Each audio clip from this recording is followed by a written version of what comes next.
Welcome to Wild Breakaway alongside Tom Chorsky. I'm Audra Martin. For the second time in 4 days, it's the Wild and the Montreal Canadiens going head-to-head. This time it's on home ice for Minnesota, and this time it's a win, a big 4-3 victory for Minnesota. They needed this in a big way.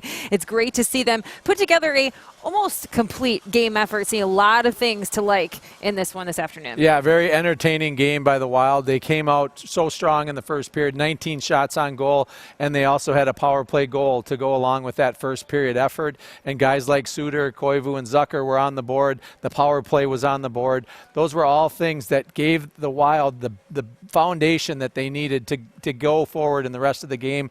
Then they got down, but they had that first period to draw from, and it was enough to give them energy to come back to the game and get back in the game. And then we saw more power play goals. We saw some gritty goals, and we saw a goal on the rush, the game-winning goal by Zach Parise. Yes, we've been waiting for that goal off the rush. It was great to see that happening. Here are your final stats of the afternoon. Dead even shots on goal, but keep in mind that was 19 shots for the Minnesota Wild in the first period alone. They had 17 all of last game combined. So great to see the offense picking things up. Also the first multi-power play goal performance of the season for the Minnesota Wild. After the game, Bruce Boudreau was asked about the effort of Ryan Hartman. A good effort from him, but it's all about the reaction from Bruce Boudreau. I've always been a believer. You take the good with the bad, and you just hope the bad doesn't outdo the good. You know, and I've had players that, you know, were like that, but you kept them because their good was much better than their bad.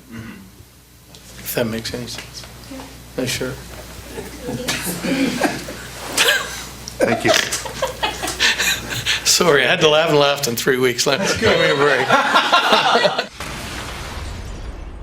Oh, Bruce, the chuckle and a snort. You got to love it. We'll see if he's got more smiles in store when his team welcomes Connor McDavid, Leon Draisaitl, and the rest of the Edmonton Oilers to town Tuesday night with our coverage beginning at 6:30. Right now, the Edmonton Oilers, one of the best teams in the NHL. Connor McDavid, no surprise, leading things with 17 points on the season. He is such a spectacular player, but that 1-2 punch makes them a very dangerous team. Yeah, those points extrapolates into over 170 points for Connor McDavid's pace this year, and Leon Draisaitl's right behind him. The big difference maybe right now is that this team is coached by a new coach in Dave Tippett, and if you don't know Dave Tippett, high-quality coach, detailed guy. He's probably the right guy for the job, and he's got this club going in the right direction. The Wild coming off this game where Zach Parise gets the game-winning goal. Jason Zucker's the star of the game. Mikko Koivu's on the score sheet. Suter's on the score sheet. Just a lot of the fourth line played well and scored a goal. So just, you know, everything that kind of needed to happen tonight has happened. Guys that needed to score scored. Guys that had to play hard played hard. And even though it was a little dicey there for a little bit, Devan Dubnyk played a pretty solid game. I would say, you know, couple of those goals were just kind of ping-pongy, bouncy, and that won't probably happen again for a little while. Well, yes, a good way to start this quick homestand. A lot to like, a lot to build off of as long as they can keep the good times rolling Tuesday night against the Edmonton Oilers. We look forward to seeing you all then. For Tom Chorsky, I'm Audra Martin. Thanks for joining us tonight on Wild Breakaway.